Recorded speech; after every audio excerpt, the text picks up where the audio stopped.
नमस्कार बंधुरा आशा करी सबाई खूब भालो आछो। शुभमिता ब्लगे सबाइके स्वागत जानाई। आज के तोमादेर साथे शेयर करब दुर्दान्त एक रेसिपि। सम्पूर्ण निरामिष तरमुजेर खोसार এই रेसिपि যদি একবার খাও তাহলে কিন্তু সারা জীবন মুখে লেগে থাকবে। আর এই রেসিপিটা তোমরা বারবার বানাবেই, এটা আমি তোমাদের কথা দিচ্ছি। নিরামিষ এই রেসিপি গরম ভাত হোক বা রুটি পরোটা যে কোনো কিছুর সাথেই ভীষণ ভালো লাগে খেতে। এর আগেও আমি তোমাদের সাথে তরমুজের খোসার এক নিরামিষ রেসিপি শেয়ার করেছিলাম। রেসিপিটা তোমাদের ভীষণ পছন্দ হয়েছে, তোমরা অনেক ভালোবাসা দিয়েছো।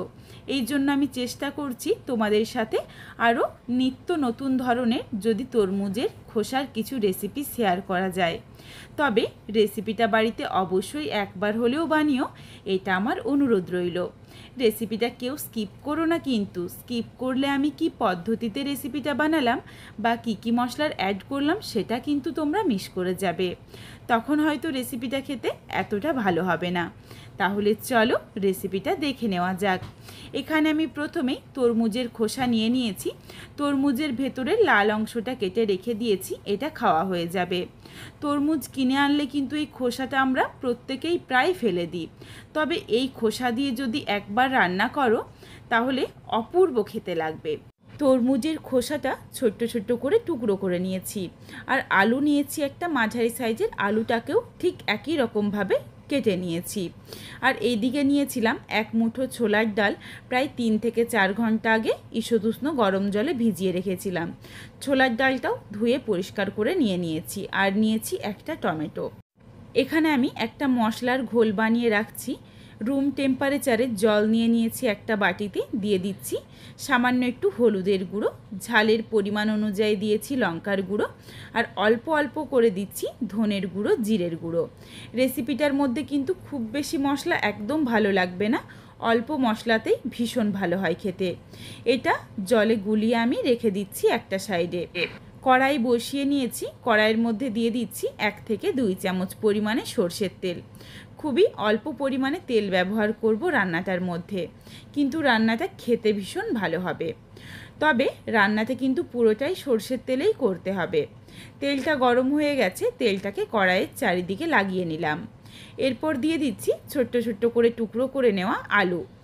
আলুগুলো দেওয়ার পর গ্যাসের ফ্লেম মিডিয়াম টু হাইতে রেখে আলুগুলোকে হালকা একটু লালচে রং ধরিয়ে নেব। আলুটা যদি একটু ভাজা না হয় তাহলে কিন্তু রেসিপিটা খেতে ভালো লাগবে না। নিরামিষ রেসিপি যদি একটু সময় নিয়ে ভেজে বা কষিয়ে রান্না করা হয় তাহলে সেই রেসিপির স্বাদ কিন্তু ভীষণ ভালো হয়। আলুটা দেওয়ার পর দিয়ে দিচ্ছি সামান্য একটু লবণ।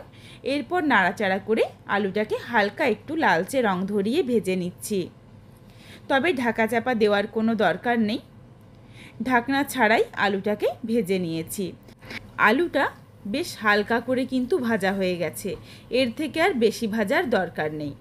এরপর এর সাথে দিয়ে দিচ্ছি কেটে ধুয়ে রাখা তরমুজের খোসা। তরমুজের খোসা আর আলু যদি একসাথে দিতাম তখন কিন্তু তরমুজের খোসা থেকে অনেকটা পরিমাণে জল ছেড়ে দিত, আর আলুটা ভাজা হতো না। এই জন্য আলু ভাজার পর যদি খোসাটা দেওয়া হয় তাহলে রেসিপিটা খেতে ভালো হবে। তরমুজের খোসার সাথে দিয়ে দিয়েছি ভিজিয়ে ধুয়ে পরিষ্কার করে রাখা ছোলার ডাল, দিয়ে দিলাম স্বাদ অনুযায়ী লবণ। এরপর নাড়াচাড়া করে এগুলোকে ভেজে নিতে হবে। এগুলো ভাজা হতে হতে চলো একটা মশলার পেস্ট বানিয়ে নিই।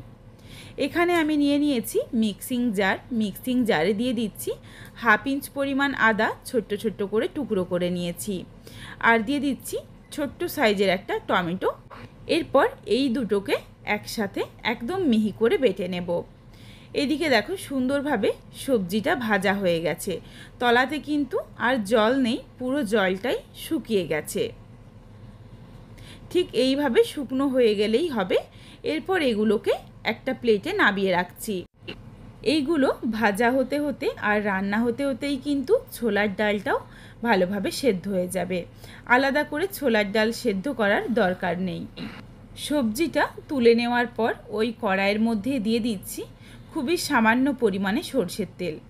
1 চামচ পরিমাণে সরষের তেল দিয়ে দিলাম।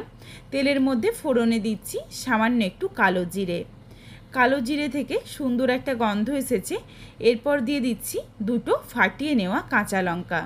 তোমরা যেমন ঝাল খাবে সেই বুঝে কাঁচা লঙ্কাটা দিয়ে নিও, তবে রেসিপিটার মধ্যে গুঁড়ো লঙ্কাও অল্প ব্যবহার হয়েছে, সেই বুঝে কিন্তু ঝালটা দিতে হবে। ফোড়নটা থেকে একটা ভীষণ সুন্দর গন্ধ এসেছে। এরপর দিয়ে দিচ্ছি জলে গুলে রাখা মশলা দিয়ে নাড়াচাড়া করে মিশিয়ে নিচ্ছি। প্রায় 30 থেকে 40 সেকেন্ড সময় নিয়ে একটু কষিয়ে নেব গুঁড়ো মশলাটাকে। 30 থেকে 40 সেকেন্ড মতো মশলাটা একটু কষিয়ে নিয়েছি। এরপর দিয়ে দিচ্ছি বেটে রাখা আদা আর টমেটোর পেস্ট। আদা টমেটো বাটা দিয়ে নাড়াচাড়া করে মশলাটাকে কষিয়ে নেব। মশলা কষানোর সময় কিন্তু গ্যাসের ফ্লেম লোতে থাকবে আর একটু সময় নিয়ে মশলাটাকে কষিয়ে নেব, যাতে আদা কাঁচা লঙ্কার গন্ধ ভালোভাবে চলে যায়। সুন্দরভাবে দেখো মশলাটা কষানো হয়ে গেছে। এরপর এর সাথে দিয়ে দিচ্ছি ভেজে রাখা সবজি দিয়ে নাড়াচাড়া করে মিশিয়ে নিচ্ছি। প্রায় 1 মিনিট মতো একটু কষিয়ে নিয়েছি সবজির সাথে মশলাটা। 1 মিনিট পর এখানে আমি দিয়ে দিচ্ছি বেশ কিছুটা পরিমাণে জলের পরিমাণটা একটু বেশি দিলাম, তার কারণ এটা কিন্তু সেদ্ধ হবে, এখন অবধি সেদ্ধ হয়নি। তরমুজের খোসা সেদ্ধ হতে একটু সময় লাগে। নাড়াচাড়া করে মিশিয়ে নিচ্ছি আর এখানে আমি আবারও অল্প পরিমাণে জল অ্যাড করছি। এখানে আমি প্রায় 2 কাপ পরিমাণে জল দিয়ে দিলাম। এরপর টকবগিয়ে ফুটে যাওয়া অবধি অপেক্ষা করব। সুন্দরভাবে দেখো ফুটে উঠেছে। এরপর আমি গ্যাসের ফ্লেম একদম লোতে করে দিচ্ছি আর ঢাকনা দিয়ে ঢেকে রেখে দিচ্ছি বেশ কিছুক্ষণ, যাতে ভালোভাবে সবজি আর ডালটা সেদ্ধ হয়ে যায়। ফিরে আসছি প্রায় 6 থেকে 8 মিনিট পর। 6 থেকে 8 মিনিট পরে দেখো গ্যাসের ফ্লেম একদম লোতে ছিল আর সুন্দরভাবে কিন্তু সবজিগুলো সেদ্ধ হয়ে গেছে। তোমাদের একটু ভেঙে দেখিয়ে দিচ্ছি, সুসেদ্ধ হয়ে গেছে। এরপর তোমাদের আমি একটু ছোলার ডালটা দেখিয়ে দিই, যাতে তোমাদের মধ্যে কোনো রকম সংশয় না থাকে যে ছোলার ডালগুলো কি সঠিকভাবে সেদ্ধ হবে। একটা ছোলার ডাল দেখো চেপে দেখিয়ে দিলাম, হাতে করে চাপ দিলেই সুন্দরভাবে ভেঙে যাচ্ছে, অথচ ছোলার ডালগুলো প্রত্যেক কটা গোটা রয়েছে। সমস্ত সবজি সেদ্ধ হয়ে যাওয়ার পর দিয়ে দিলাম 1/2 চামচ পরিমাণে চিনিটা অতি অবশ্যই দিতে হবে। চিনি না দিলে কিন্তু রেসিপিটা খেতে ভালো হবে না। চিনিটা দিয়ে দিলে সুন্দরভাবে টেস্টটা ব্যালেন্স হয়ে যাবে। এখানে চাইলে তোমরা রেসিপিটা এইরকম একটু গামাখো রাখতে পারো বা একটু শুকনো শুকনো করে নিতে পারো, তোমাদের পছন্দ মতো দুটোতেই ভীষণ ভালো লাগবে। রেসিপিটা একদম রেডি। আমি ঠিক এইরকম একটু মাখো মাখো রাখছি। দিয়ে দিলাম সামান্য একটু গরম মশলার গুঁড়ো আর 1 চামচ পরিমাণে ঘি। গরম মশলার গুঁড়ো দেওয়ার পরই গ্যাসের ফ্লেমটা অফ করে দিয়েছি আর নাড়াচাড়া করে মিশিয়ে নিলাম। চলো এরপর রেসিপিটা নামিয়ে নেব।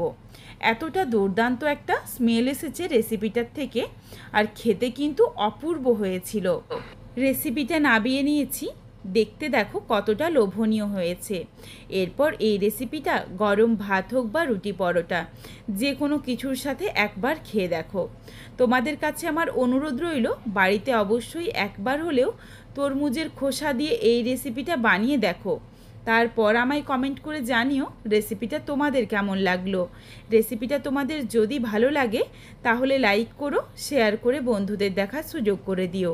তোমরা যদি এই রকম নিত্য নতুন রেসিপি আরও পেতে চাও তাহলে অবশ্যই আমার চ্যানেলটিকে সাবস্ক্রাইব করে পাশে থাকা বেলটি অন করে অল নোটিফিকেশান অন করে দিও, যাতে আমার প্রত্যেকটা রেসিপির নোটিফিকেশান সবার প্রথমে তোমাদের কাছে পৌঁছে যায়।